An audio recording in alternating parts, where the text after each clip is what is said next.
এবারের বর্ষায় আমার সমস্ত ধান ক্ষেত চলে গেল। এখন আমি কি করব?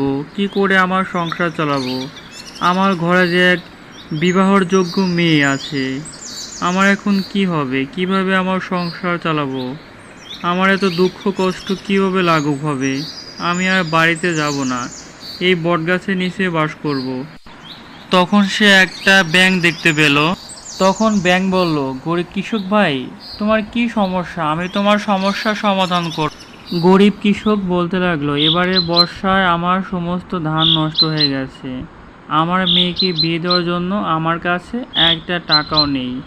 আমি কিভাবে গয়না কাপড় কিনবো? কিভাবে আমি অতিথিদের সেবা যত্ন করব? আমার কাছে কিচ্ছু নেই। আমার কি সাহায্য করো, আমি তাহলে আমার মেয়েকে বিয়ে দিতে পারি। একটা কাপড় নেই, সোনা দানা কিচ্ছু নেই। এখন কি করব আমি? এবারে বিয়েটা ভেঙে গেলে আমি আর আমার মেয়েকে বিয়ে দিতে পারবো না। আমি যে কথা দিয়েছি যে এবার আমার মেয়েকে বিয়ে দেব, এখন আমি কি করব?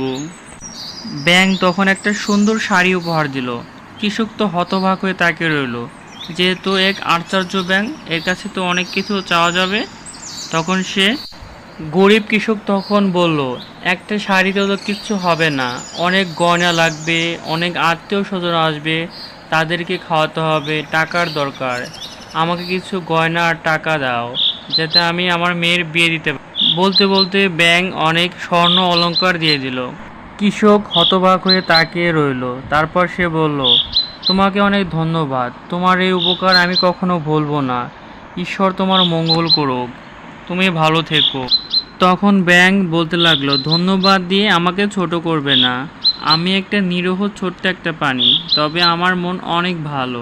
আমি গরিব মানুষের জন্য অনেক উপকার করে থাকি। তাদের সমস্ত দরকারি জিনিস আমি দেই, যাতে তারা উপকার পায়। তুমি নিয়ে তাড়াতাড়ি বাড়ি চলে যাও, যাতে তুমি তোমার মেয়েকে এই অলংকার দিয়ে বিয়ে দিতে পারো। তবে তুমি নিশ্চয়ই মনে রেখো যে তুমি যদি কখনো বড় হও, তখন গরিব মানুষকে সাহায্য করবে, তাহলে আমার এই ঋণ শোধ হবে। আর এইভাবে আমরা যদি একে অপরকে সাহায্য করি, তাহলে আমাদের সমাজে কেউ আর গরিব থাকবে না, কেউ আর দুঃখে কষ্টে জীবনযাপন করবে না। এটা হলো প্রকৃত সুখ, যে একে অন্যকে সাহায্য করা। কিন্তু বর্তমান সমাজে এইটা কেউ করে না। তাই তোমার কাছে অনুরোধ, তুমি সবাইকে সাহায্য করো। আমার এই কার্টুন ভিডিও যদি আপনাদের ভালো লেগে থাকে, তাহলে একটা সাবস্ক্রাইব আর লাইক করতে ভুলবেন না প্লিজ বন্ধুরা। একটা কমেন্ট করে জানাবেন আপনাদের কেমন লেগেছে। ধন্যবাদ।